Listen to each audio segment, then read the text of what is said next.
নমস্কার, আমি তরুণ ঘোষ। আওয়ামী লীগকে নিষিদ্ধ করার ব্যাপারে আমি তো আগেই বলেছিলাম, এবার সরকারি শিলমোহর পড়ল। সরকার থেকে পরিষ্কার জানিয়ে দিল ভারত মোটেই খুশি নয়। আজ টাইমস অফ ইন্ডিয়া বেরিয়েছে, বিনা প্রক্রিয়ায় আওয়ামী লীগ নিষিদ্ধ করা উদ্বেগজনক ভারত। আজকে নয়, বেরিয়েছে কালকে লেট নাইটে, 13ই মে 2025।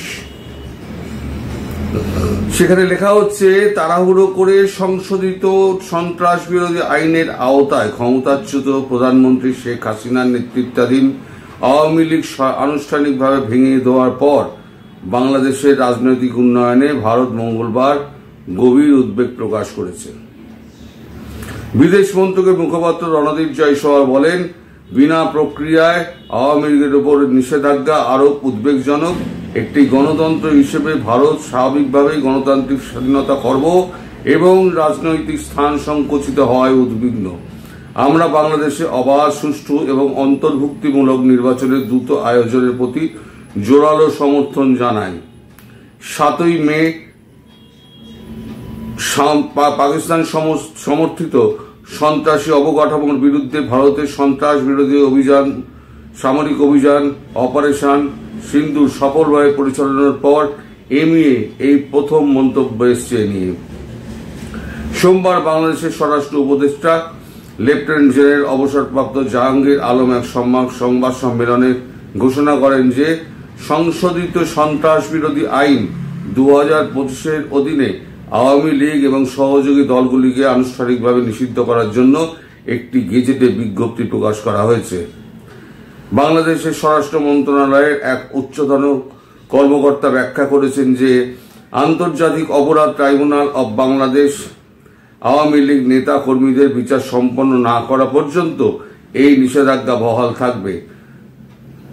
হালনাগদ আইনটি এখন সরকারের কেবল ব্যক্তিগত নয়, সন্ত্রাসবাদে জড়িত বলে মনে করা সংস্থাগুলি নিষিদ্ধ করার অনুমতি দেয়। এই ক্ষমতা সংশোধিত আইনে 18 ধারা থেকে উদ্ভূত, যা 2009 সালে মূল আইন সংরক্ষণ অনুপস্থিত ছিল।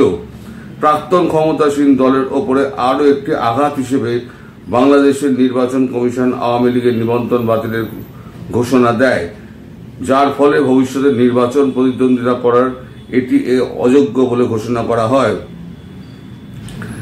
এইটা সরকারের পক্ষ থেকে আজকে জানানো হয়েছে। আমি গত 2-3 দিন আগে এই খবরটাই বলেছিলাম যে, আওয়ামী লীগকে নিষিদ্ধ করার ব্যাপারে ভারত সরকার কিন্তু একেবারেই সন্তুষ্ট নয়।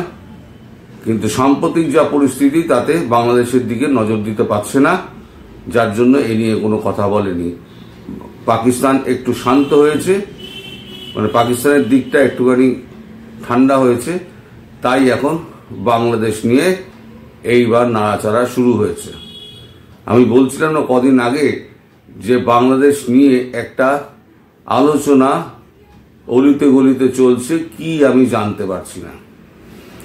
এখন সেটা হচ্ছে ওইগুলোর একটা আরো আছে বাংলাদেশ নিয়ে আরো অনেক কিছু আলোচনা ভেতরে চলছে, যেগুলো ধীরে ধীরে আমি আগামী কয়েকদিনের মধ্যে জানতে পারবো। তা আমি যেটা বলেছিলাম সরকারিভাবে, সেটাতে এখন সিলমোহর পড়ল যে, আওয়ামী লীগ নিষিদ্ধ করাটা সরকার মোটেই ভালো চোখে দেখছে না। এবার আওয়ামী লীগকে পুনঃস্থাপন করার ব্যাপারে একেবারে কোমর বেঁধে লেগে পড়বে ভারত সরকার, খুব স্বাভাবিকভাবেই। কারণ ভারতের পেটের মধ্যে বসে একটা রাষ্ট্র কাঁচি ছুরি চালাবে আর ভারত সেটা মেনে নেবে, এটা ভাবার কোনো কারণ নেই। যদিও আপনারা কেউ কোনোটাই ব্যাপারটাকে পাত্তা দেন না, আপনারা মনে করেন সব বোধহয় ফাঁকা আওয়াজ। পাকিস্তানও মনে করতো ফাঁকা আওয়াজ। इंडिया কিছু করবে না, পাও পাও কা বোম हमारे पास है। ও পাও পাও বোমের এক সিঙ্গারা বোমও আর রাখেনি, সব শুদ্ধ পরমাণুর পাতাল প্রবেশ ঘটিয়ে দিয়েছে। এখন পাকিস্তানের দিকে নজরটা রয়েছে। এখন পাকিস্তানকে ছাড়া হয়নি, কারণ কুত্তার লেজ তো কখন আবার বাঁকা হয়ে যায় পাইপের মধ্যে থেকে বার করলেই বাঁকা হয়ে যাবে। তাই এখন দেখা যাক পাকিস্তান ব্যাপারটা কতদূর কি এগোয়। তবে খুব শীঘ্রই বাংলাদেশের ব্যাপারে ভারত একটা গুরুত্বপূর্ণ সিদ্ধান্ত নিতে যাচ্ছে। কবে নেবে, কিভাবে নেবে, আমি সেটা এখনই বলতে পারবো না। তবে ধীরে ধীরে ধীরে ধীরে এগুলো প্রকাশ পাবে। এতদিন নরেন্দ্র মোদী কিন্তু মুখোমুখি শেখ হাসিনার সঙ্গে বসেননি এতদিন, কিন্তু এবার শোনা যাচ্ছে নরেন্দ্র মোদী সরাসরি শেখ হাসিনার সঙ্গে কথা বলবেন। যথারীতি এখন অজিত দোভালকে দায়িত্ব দেওয়া হয়েছে এবং জয়শঙ্করজিকে দায়িত্ব দেওয়া হয়েছে বিদেশি সমস্ত রাষ্ট্রগুলোর সঙ্গে যোগাযোগ করার ব্যাপারে। এখন সেই যোগাযোগ তো চলছেই, পাশাপাশি নরেন্দ্র মোদী একেবারে একান্ত বৈঠক করবেন শেখ হাসিনার সঙ্গে, তার সঙ্গে কথাবার্তা বলে বাকি যে সমস্ত কাজকর্ম সেগুলো করা হবে।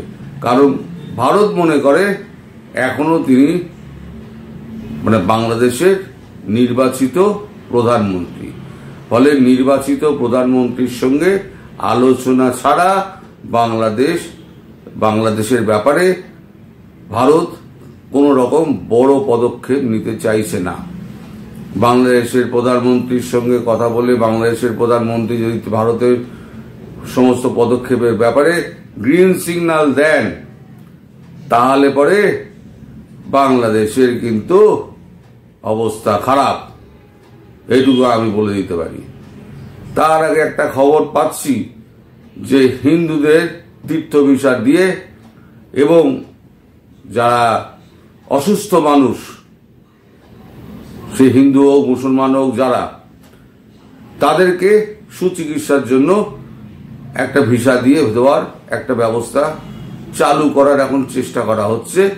কিন্তু সেটা এখনো পর্যন্ত ফাইল বন্দি, সেটা কি অবস্থায় আছে সেই খবরটা আজকে আমার কানে এসছে। সেই খবরটা একবার আমি কাল পরশুর মধ্যে সংবাদটা জোগাড় করার চেষ্টা করব, তখন বিস্তারিত আপনারা জানাতে পারবো যে কবে থেকে কিভাবে সেই আপনার ভিসা দেওয়া চালু হবে, কি ভিসা দেওয়া হবে, এই সমস্ত ব্যাপার যেগুলো আছে সেগুলো নিয়ে আমি তখন আপনাদের জানাবো।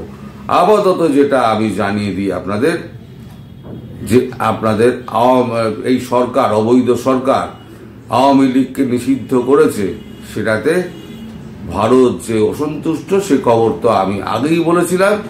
এবার সরকারিভাবে সিলমোহর পড়েছে, সেটা এখন জানানো হয়েছে বলে আমি আপনাদের আবার জানিয়ে দিলাম যে আমি যে খবরটা 3 দিন 4 দিন আগে বলি, সেই খবরটা 2-4 দিন বাদে খবরের কাগজে বা মিডিয়াতে প্রকাশ হয়।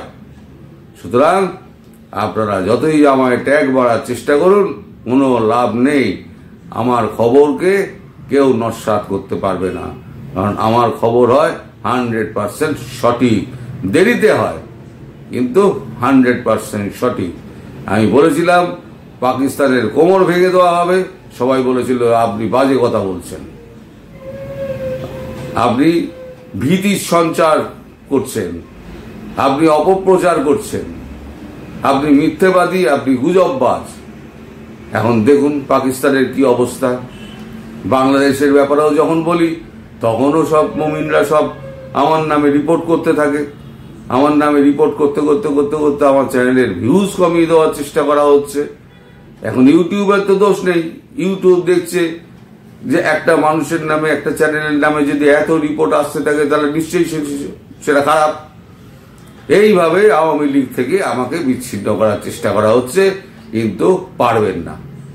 আওয়ামী লীগ সমর্থকেরা আমার সঙ্গে আছেন, শেখ হাসিনা আমার সঙ্গে আছেন। আমার সঙ্গে ব্যক্তিগতভাবে তার কোনো কথা হয়নি, কিন্তু আমি শুনেছি তিনি আমার ব্যাপারগুলো জানেন এবং ভিডিওটাও দেখেন।